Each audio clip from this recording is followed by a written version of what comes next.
Buenos días, compañeros. Soy la doctora Fabiola Vigil Resendi, soy médico residente de segundo año de medicina familiar y en este momento vamos a abordar la atención médica con enfoque familiar, revisión de un caso clínico.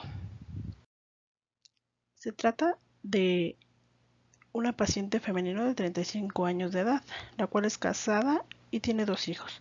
Su religión es católica. La familia es una familia compuesta por José de 37 años de edad, técnico en una industria, y María de 35 años de edad, empleada en una oficina. Ellos tienen 2 hijos, Julio y Magdalena, de 16 y 15 años respectivamente.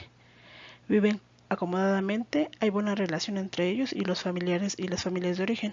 No tienen problemas de socialización. Los hijos van bien en los estudios. Julio recientemente ingresó al bachillerato en la UNAM, lo cual llena de orgullo a sus padres. No hay ningún antecedente psicopatológico previo ni enfermedades físicas graves. María se contempla como una persona comprometida, responsable y entregada a las actividades normales. Refiere a su familia de origen, era integrada, funcional, donde imperaba el amor, la comunicación y el respeto. El día del incidente, María desayunó con sus hijos adolescentes como era de costumbre. Julio salió a imprimir un trabajo de la escuela. La paciente percibió que su hijo demoraba y minutos más tarde recibió una llamada telefónica por parte de su esposo, quien le comentó que su primogénito había tenido un accidente. En ese momento tocaron la puerta confirmándole la noticia, por lo que ella se dirigió al lugar de los hechos. En el camino se cruzó con la ambulancia, la abordó. Ahí estaba su hijo, el cual se quejaba de un fuerte dolor de cabeza y mostraba desesperación. Ella lo consoló, pero él parecía no escucharla. En ese momento no veía lesiones graves en su cuerpo, lo que le hizo pensar que el daño no era de muerte. Sin embargo, el primer informe médico reportó fracturas costales y perforación del pulmón. El esposo se presentó al hospital para informarse del estado de su salud de su hijo. Al recibir el segundo informe médico, ambos se enteraron de que su hijo había muerto. María lloró poco y al pasar a ver a su hijo reaccionó con negación. Le decía a su esposo: "No te preocupes, el niño va a salir bien. Nuestro hijo va a despertar". José le pidió que fuera valiente y comenzó de nuevo a llorar. En ese momento refiere entrar en un estado de inercia. Ambos realizaron trámites ante el Ministerio Público para la necropsia y el funeral. Recibieron el cuerpo de su hijo a las 3 de la mañana, 14 horas después de su fallecimiento, y fue sepultado ese mismo día a las 15 horas. María refiere haber tomado esa decisión por ser mucho el dolor que ella sentía. A Magdalena, su otra hija, le informaron hasta el día que lo sepultaron. La impresión de la paciente fue que Julio recibió a tiempo los cuidados médicos. Sin embargo, las lesiones internas no ayudaron a la recuperación del joven. Al preguntarle sobre el dictamen de la necropsia, muestra resistencia para leerlo. En los primeros días empacó las pertenencias de su hijo, con la idea de desaparecer cualquier cosa que le hiciera sentir su ausencia. Su esposo le pidió esperar más, quedando confinadas las cosas en bolsas negras en la habitación del joven. Desde el entierro, María llora y se encierra en su habitación, situación que José inicialmente comprendió. Sin embargo, no hablaban entre ellos del tema ni de su sentir. María presentaba dificultad para poder mantener el sueño y despertaba todas las noches llorando y gritando. Por lo cual, José decide llevarla a su clínica, donde su médico de familia, después de brindar sus condolencias y valorarla, decide su envío a psiquiatría y a psicología. Durante la consulta su aspecto es descuidado, presenta llanto fácil al narrar lo sucedido. Sin orden, trata de bloquear todo aquello que le hace vivir su realidad. Se aísla de la comunidad para resguardarse de preguntas y opiniones. Por su parte, Magdalena se ocupa de las labores del hogar y procura preparar comida para todos. María no está interesada en ocuparse de su casa y de su esposo, y delega esta responsabilidad a Magdalena. Tampoco le interesa regresar a su trabajo, incluso decide abandonarlo, pues no tiene ánimos para hacerlo. Preocupado José por esta situación, pide un consejo y, recomendado por un amigo, la lleva a una consulta en tanatología, por medio particular. Situación que demanda realizar extras en su trabajo, pues con el abandono del trabajo de María, él tiene que cubrir los gastos de la casa y de esta atención. María le recrimina a José que él no le dolió la muerte de su hijo, pues no le llora y solo se ocupa de su trabajo, y cuando llega a casa no dice nada, solo se mantiene en silencio. Durante la discusión, José insinúa que adicional a cubrir los gastos, él tiene que cubrir su atención psicológica, por lo cual ella, enojada, decide no acudir más. A partir de ese momento, se incrementan los conflictos entre María y José.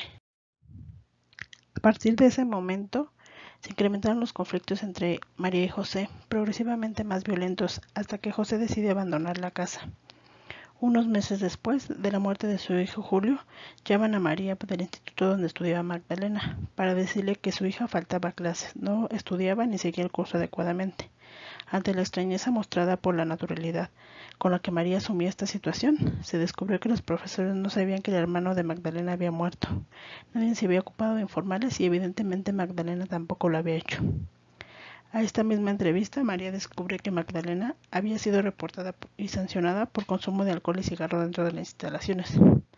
No solo le había mentido reiteradamente, sino que ella aseguraba que su progreso en la escuela seguía normal. En este tiempo, Magdalena se había ocupado de todos sus trámites de matriculación y su madre no le había tomado importancia ni se había ocupado de ella últimamente. Los problemas con Magdalena se fueron complicando, con conductas inadecuadas, rechazos de autoridad, frecuentes mentiras y recriminación por el abandono de su padre, conflictos que progresivamente eran mayores y desembocaron en un intento grave de suicidio. Hasta el intento de suicidio de Magdalena, María había seguido acudiendo a terapia individual por parte de su clínica.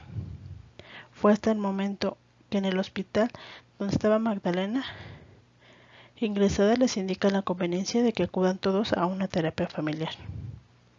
Para entonces la familia había seguido una evolución muy dispar. José acude a las sesiones familiares, sin embargo únicamente mantiene comunicación fuera de estas con Magdalena. Magdalena decidió abandonar los estudios y mantiene una relación muy tensa con su madre, pues se siente abandonada. María es la única que al parecer hasta el momento se mantiene preservada. Iniciaremos con el análisis del caso. Se estudió la estructura familiar previo al evento, es decir, la muerte de Julio. La conformación es nuclear, ya que está constituida por María, madre, José, padre, Julio y Magdalena, hijos. Todos vivían bajo el mismo techo. El desarrollo es moderno, ya que María, desde la conformación de su familia, ha aportado económicamente de la manutención del hogar y cumple con las funciones como madre. La integración es una familia integrada, ya que los cónyuges, en este caso la señora María y el señor José, viven juntos y cumplen con las funciones familiares.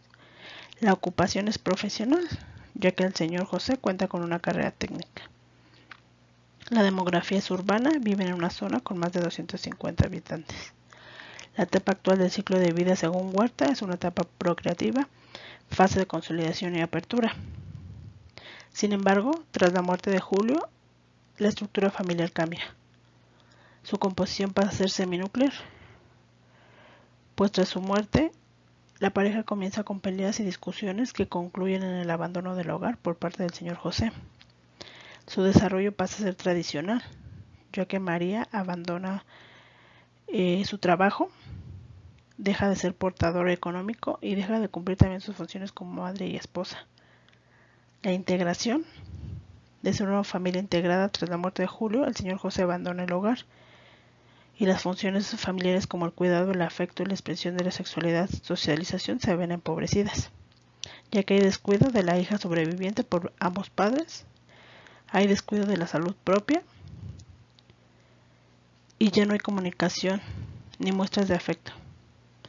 María se aísla en su habitación, José pasa la mayor parte del tiempo en su trabajo y Magdalena tuvo que suplir el rol de su madre. No compartió con nadie externo a su familia nuclear sus sentimientos por la muerte de su hermano. La ocupación. Tras la salida del señor José, el soporte económico continuó siendo él. Sin embargo, María abandonó su trabajo. Esto hace un descenso a una familia obrera. La etapa del ciclo de vida, como bien lo mencionamos, pues es una etapa en la que la familia no espera la muerte de un hijo. A diferencia de la muerte de un padre, la pérdida de un hijo invierte los patrones esperados del ciclo vital. Representa la pérdida de futuros sueños y experiencias en las que no se ha disfrutado aún. Perder un hijo es una de las experiencias más devastadoras que existen y su impacto persiste durante años. En general, mencionan que el sufrimiento suele ser mayor cuando se trata de un niño o un joven que cuando se trata de una persona mayor. Los eventos de la vida familiar. Las crisis normativas por las cuales había cursado esta familia hasta este momento o previo a la muerte de Julio habían sido el noviazgo, el matrimonio, el inicio de la vida sexual, el nacimiento de los hijos, Julio y Magdalena, y el ingreso escolar de estos. Recordamos que las crisis normativas nos hablan de la transición de una etapa del ciclo vital a otra, en la cual hay indefinición de las funciones, ya que todos los integrantes están optando o tomando un nuevo rol. Se dice que son crisis evolutivas, pues están relacionadas con los eventos biológicos, psicológicos y sociales en los cuales se desarrolla el sistema de la familia. Finalmente, o la finalidad de estos eventos o de estas crisis son una reorganización que le permiten a la familia un crecimiento, un desarrollo y una madurez.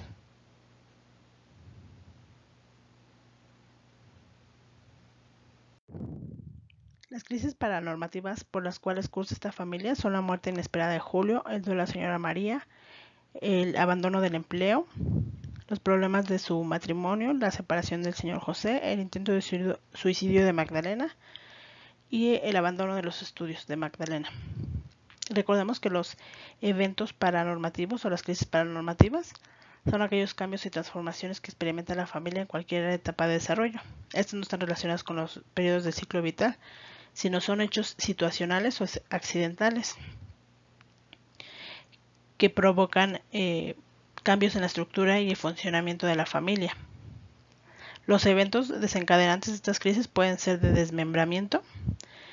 Son aquellos eventos vitales familiares que constituyen separación de algún miembro y que provocan crisis por esta pérdida familiar, ya sea que el paciente o el familiar esté hospitalizado, se diera alguna separación, el divorcio o la muerte, como en el caso de la muerte de Julio. La separación de la señora María y el señor José o el intento de suicidio de Magdalena. Son eventos de desmembramiento. Los eventos de incremento son aquellos que provocan crisis por la llegada de algún familiar, ya sea por adopción, embarazo no deseado o familiares externos. Los eventos de desmoralización son las que ocasionan crisis por constituir hechos que rompen con las normas y valores de la familia, por ejemplo el alcoholismo, la infidelidad, la farmacodependencia y la delincuencia, el encarcelamiento o actos deshonrosos. En este caso, el abandono del empleo por la señora María, el consumo de alcohol y tabaco en la escuela por Magdalena y el abandono de estudios por Magdalena. Los deseventos de desorganización son aquellos hechos que obstaculizan la dinámica familiar y que por su naturaleza repercuten y facilitan las crisis familiares. Puede ser una pareja infértil, el divorcio o accidentes. En este caso son los problemas de matrimonio que se presentaron entre el señor José y la señora María, la separación, el duelo y el intento de suicidio de Magdalena. Son algunos ejemplos. En el caso de la familia es importante medir la vivencia que tiene la familia del evento. Esto lo realizaremos mediante el significado que la familia asigna, el cual va a depender de cómo lo percibe y la repercusión de este en su núcleo. El sentido de pérdida es el más impactante de los eventos de desmembramiento, tal como ocurre en nuestro caso. También debemos valorar los recursos familiares con los que cuenta la familia. Entre los más importantes se encuentran la cohesión, que se expresa como el nivel de apoyo mutuo, afecto y confianza entre los miembros de la familia, principalmente nuclear. Podemos ver que la cohesión en nuestra familia está deteriorada, ya que cada uno de ellos vive su duelo de forma aislada. Flexibilidad. Es la medida o organización interna que tiene la familia y entre más flexible sea esta, permite adaptar nuevos roles y reglas. Podemos ver de esta manera que la flexibilidad en nuestra familia del caso es muy limitada, incluso rígida, ya que no se adoptan roles o no se sustituyen los que se han perdido. La adaptabilidad es la capacidad de la familia para enfrentar los cambios y adaptarse al medio social. Es decir, cambiar la estructura para poder dar seguimiento a la nueva situación. Hasta el momento vemos que independientemente del tiempo en el que presentan los duelos los diferentes integrantes de la familia, no han logrado la adaptación del evento de la pérdida. Permeabilidad. Es otro recurso familiar que se refiere a la capacidad de la familia de abrirse hacia otras instituciones de la sociedad, permitiendo la relación prudente de sus miembros con otros subsistemas. Se manifiesta con la posibilidad de que puedan solicitar o permitir la ayuda desde fuera de su núcleo familiar. En nuestro caso, José en forma inicial solicita atención para María. Sin embargo, la atención por parte del médico familiar únicamente se limita a solicitar valoración por los servicios de psicología y psiquiatría, sin un seguimiento. Y finalmente, el apoyo social es un recurso que la familia puede brindar como sistema de apoyo a otras familias o a otros miembros. Ante una crisis, si el sistema tiene suficientes recursos, reaccionará a un cambio de forma adaptativa. Si no los tiene, generalmente el sistema puede desaparecer. La falta de estos recursos en la familia de nuestro caso concluyó con la desestructura total por el impacto de la muerte de uno de sus miembros. Los roles familiares previos al evento. Encontramos a María como esposa, colaboradora, madre y líder. Toda la familia, así como la señora María, se identifican como tal. José, esposo, colaborador, padre y portavoz. Denuncia el acontecer de las fantasías, ansiedades y necesidades del grupo, así como estimula las recompensas y la reafirmación de valores. Por su parte, Julio y Magdalena son hijo e hija, respectivamente, y son seguidores del grupo. Tras la muerte de Julio, los roles cambian. El líder, de forma inicial, la familia se queda sin un líder. No hay quien asuma este rol y la falta de un integrante que ayude al avance y a la asignación de tareas. El portavoz, el papel de José, se encuentra en tensión del rol, ya que tiene dificultad para cumplir las expectativas y sugiere unas demandas desiguales. Y finalmente Magdalena cumple la exigencia del rol de hija, pero también la exigencia de forma inicial como líder. Es lo que llamamos un líder emergente, que se adapta al cambio de rol de acuerdo a la demanda de la familia. Sin embargo, este papel es abandonado prontamente. Las funciones de la familia previos al evento. Todas las funciones se encontraban cumplidas. Sin embargo, tras la muerte de Julio, estas se ven modificadas. El cuidado, podemos ver la falta de cuidado a la salud mental de cada uno de los integrantes. Incluso empieza a haber violencia intrafamiliar. El afecto, se pierde la interacción de sentimientos y emociones de los miembros de la familia, que propician la cohesión del grupo y el desarrollo psicológico personal, ya que cada uno vive su dolor sin comunicarlo a los demás. Hay falta de manifestaciones físicas de afecto y así como la comunicación verbal se encuentra deteriorada. La socialización, en este caso el padre abandona el hogar, hay una ausencia de padre, hay inestabilidad laboral, ya que María abandona su trabajo, hay conductas delictivas por parte de Magdalena y retraso escolar de esta misma. El estatus o nivel social, hay inestabilidad laboral y surge la separación del matrimonio. Hasta aquí hemos analizado los cambios que presenta una familia ante una crisis paranormativa de desmembramiento. Vemos que existen cambios de roles y funciones de la familia. Respecto al abordaje realizado por el médico familiar, este se nota deficiente, incluso hay una falta de seguimiento al caso. Se limita únicamente a referir al servicio de psicología y psiquiatría. Y este deficiente manejo trae a la familia un impacto negativo en su estructura y su función. Recordemos que el duelo es un proceso psicológico que pone en marcha debido a la pérdida de una persona amada. Este proceso afecta de manera fundamental a la red de relaciones de las personas que muere, red que en la mayor parte de los casos está constituida básicamente por la familia. En nuestro caso expuesto podemos ver a María como el único miembro de la familia en duelo. También vemos los alcances catastróficos que la designación de un único miembro de la familia como persona duelo tiene. El duelo se enfoca en un solo miembro de la familia, habitualmente aquel que tenía una relación más estrecha o más dependiente del fallecido, impidiendo a menudo que el resto de los miembros puedan manifestarse libremente su aflicción y evitando que puedan recibir ayuda para mejorar la evolución de su duelo.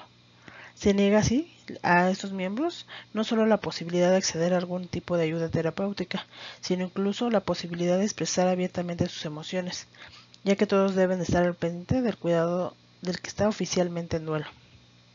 La situación que cursó Magdalena y José, que finalmente la falta de atención a ellos derivó en el desarrollo de otras crisis paranormativas. El duelo familiar es el proceso familiar que se pone en marcha a raíz de la pérdida de uno de sus miembros. Como médicos familiares contamos con instrumentos que nos permiten conocer a nuestra familia y dar el primer paso a un abordaje más certero en el manejo de una familia en duelo. Recordemos que la primera fuente de ayuda de los individuos generalmente es la familia, cuyas características e historia influyen en la presencia de factores protectores de la salud o el riesgo de enfermar, el cual se puede evaluar en un genograma. El médico cuenta con instrumentos útiles. Aquí podemos ver el genograma de la familia RJ, lo cual nos permite identificar redes de apoyo, principalmente aquellas redes de apoyo primarias. El ecomapa, por su parte, nos ayuda a identificar las redes de apoyo extrafamiliares. Mediante la entrevista, al realizar el genograma y el ecomapa, pueden explorarse las interacciones sociales de los elementos que integran las redes y, en consecuencia, considerar su clasificación y grado de intervención en el apoyo, tanto intra como extrafamiliar. Antes de poner en práctica los procedimientos que apoyen y guíen a la familia a la recuperación, es necesario hacer una evaluación de la situación familiar, donde se debe tener en cuenta los siguientes aspectos. Primero, el tipo de evento ocurrido, las experiencias previas y la intensidad de los factores estresantes con los cuales ha cursado la familia. También la forma en la que afectó esta situación a la familia, grado de desorganización y la conducta familiar reactiva ante el evento. También vamos a valorar la historia de crisis familiares, los mecanismos de resolución de las crisis usuales y los métodos que se dispone la familia para enfrentar estas crisis. La habilidad para adaptarse a una nueva situación, grado de flexibilidad que existe en el sistema familiar, el nivel de apoyo disponible de los recursos familiares en general y también el nivel de aceptación de ayuda por parte de la familia. Estos elementos pueden brindar en una medida una valoración de los posibles pronósticos de la capacidad adaptativa de la familia. Entre los objetivos fundamentales a los que debe ir encaminado la intervención, podemos citar reforzar o fomentar los mecanismos adaptativos de la familia, ayudar a reordenar y organizar los funcionamientos familiares y ayudar a la familia a reconocer sus propios recursos protectores que le permitirán el reordenamiento familiar. La resolución de la crisis está dirigida a la adaptación y a la recuperación del equilibrio familiar, y los pasos a seguir para lograr esta resolución de la crisis son los siguientes. 1. Identificar la fuente de estrés, detallando las causas que llevaron a la familia a esta crisis. Después vamos a analizar la situación como un problema de toda la familia y no de algunos miembros nada más. Redimensionar la situación. Esto es, manejando el significado y la gravedad del problema y ayudar a minimizar los efectos de la desorganización. 5. Buscar opciones para la solución del problema, con los propios recursos de la familia, alentándolos a la búsqueda de nuevas soluciones. 5. Reforzar las soluciones positivas y destacar las habilidades familiares en la solución de los problemas. 6. Tratar de que la familia integre las nuevas situaciones a los acontecimientos cotidianos de la vida familiar. 7. Ayudar a la familia a recuperar la sensación de control, disminuyendo las sensaciones de impotencia y las creencias de carencia de habilidades para resolver problemas. 8. Flexibilizar el sistema familiar. 9. Guiar y regular los esfuerzos adaptativos de la familia. Esto nos permitirá ayudar a la familia a superar sus crisis. Se identifican 5 factores que afectan el curso del duelo. Uno es la identidad y el rol del fallecido. El impacto cuando fallece un líder o un proveedor económico es mayor en la familia. Edad y sexo de la persona en duelo. En general, el sufrimiento suele ser mayor cuando se trata de un niño o un joven que cuando se trata de un anciano. Las causas de la pérdida. Cuando es un evento inesperado, este tiene mayor impacto en la funcionalidad y estructura de la familia. Cuando se trata de una patología crónica o terminal, permite incluso que el duelo inicie antes de que la persona fallezca. El contexto social y psicológico es un elemento importante para afrontar el duelo y elaborarlo positivamente. Y la personalidad de la persona en duelo. Los vínculos existentes entre el fallecido y el superviviente nos denotan el desarrollo, la duración y las complicaciones que pueden llegarse a presentar en el duelo, ya que la magnitud del cambio resultante de la pérdida y los vínculos biológicos entre el fallecido y el superviviente denotan cómo es que se va superando este.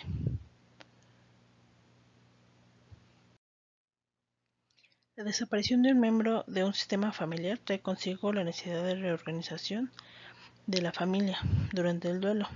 Esta lleva la reorganización de los sistemas comunicacionales desde las habilidades y capacidades comunicacionales de la familia, de la importancia de la desaparición de la comunicación familiar. No es lo mismo que desaparezca un miembro que ocupa un lugar pasivo periférico en las redes de comunicación que otro que juega un papel activo, central y facilitador de la comunicación y de la brusquedad con la cual se produce la muerte.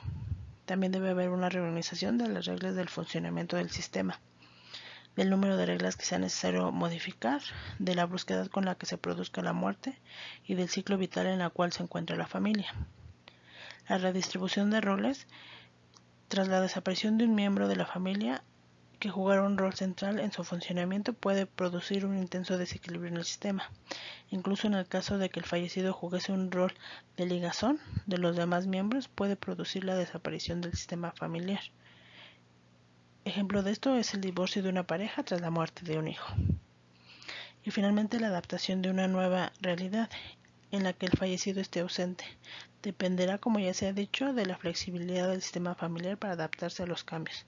Familias rígidamente homeostáticas tendrán grandes dificultades para la adaptación, que en realidad es un compendio de los 3 anteriores. Debemos conocer las etapas del duelo familiar, pues el conocerlas nos ayudará a realizar intervenciones que sean efectivas. Primero está la aceptación familiar de la pérdida, permitiendo y favoreciendo la expresión, la aflicción de todos los miembros de la familia, y no solo de uno de ellos. 2. El reagrupamiento y encasillamiento de la familia para permitir la reorganización familiar, redistribución de la comunicación interna y de los roles de la familia. 3. La reorganización y la relación con el medio externo. Tras la reorganización interna, debe seguirse el mismo proceso en el medio externo, abriendo nuevos canales de comunicación, reasignación de roles. Esta etapa se produce cuando la familia se siente con la suficiente estabilidad como para comenzar a abrirse al exterior, rompiendo su encasillamiento. Y 4. Reafirmación del sentimiento de pertenencia al nuevo sistema familiar que emerge del antiguo y la aceptación del comienzo de una nueva etapa familiar. Se han creado nuevos canales de comunicación y otros miembros juegan los papeles que correspondían al difunto. Los juegos de alianza quizás se hayan modificado, buscando entre los sobrevivientes nuevos apoyos. El impacto de una muerte puede afectar a la familia en diferentes niveles. A nivel comunicacional, puede haber incrementos o disminuciones notables de la comunicación, igual que incrementos o disminuciones notables de la comunicación en un área concreta o cambios de patrones comunicacionales, así como cambios en los canales de comunicación. A nivel de estructura, puede haber confusión de la jerarquía familiar, redistribución de las alianzas familiares y la confusión de los roles. Y también puede haber impacto en las relaciones con el medio externo, ya que la familia puede optar por el aislamiento, el rechazo de las redes de apoyo o la sobreprotección de los miembros. Podemos ver que en nuestro caso planteado inicialmente se pueden ver todos estos síntomas del duelo familiar. Finalmente, el duelo es un periodo de crisis que puede dar lugar a las complicaciones psiquiátricas y alteraciones físicas. En algunos casos puede tratarse de trastornos que aparecen o se agravan durante el duelo. Otras veces en el curso del duelo surgen como descompensación de una enfermedad crónica previa. En tanto que otras ocasiones las enfermedades se deberán a conductas de riesgo, las cuales incrementan el consumo de alcohol, tabaco o drogas. Algunos autores han estimado que alrededor del 20% de los pacientes atendidos en hospitales psiquiátricos tienen un duelo no resuelto. Veremos aquí la importancia de nuestra intervención durante una familia que presenta un duelo. Como conclusiones podemos ver el impacto de las crisis paranormativas. El caso clínico presentado, vemos una familia funcional sin ningún grave problema presentado. Y vemos cómo tras la muerte de uno de sus integrantes, esta se desestructura totalmente.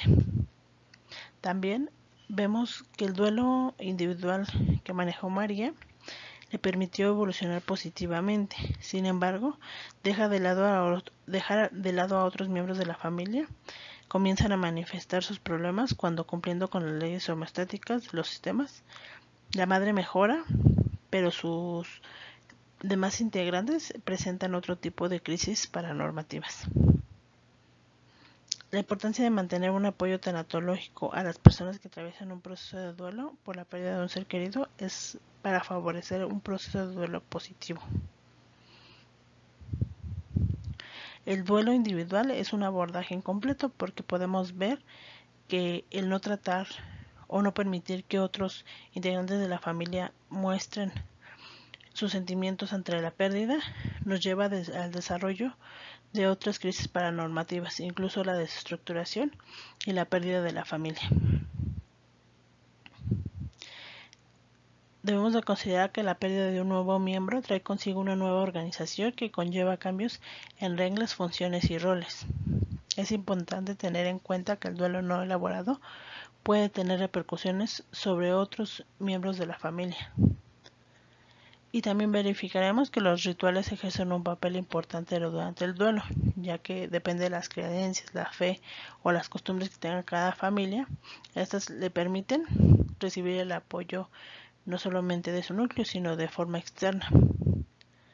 Y finalmente es necesario que el médico familiar presente atención no solo al paciente, sino a toda la familia, que identifique las redes de apoyo mediante el uso de instrumentos que faciliten el conocimiento de su familia y de esta manera generar pronósticos o abordajes que resulten beneficiosos para la familia. Agradezco la atención, compañeros.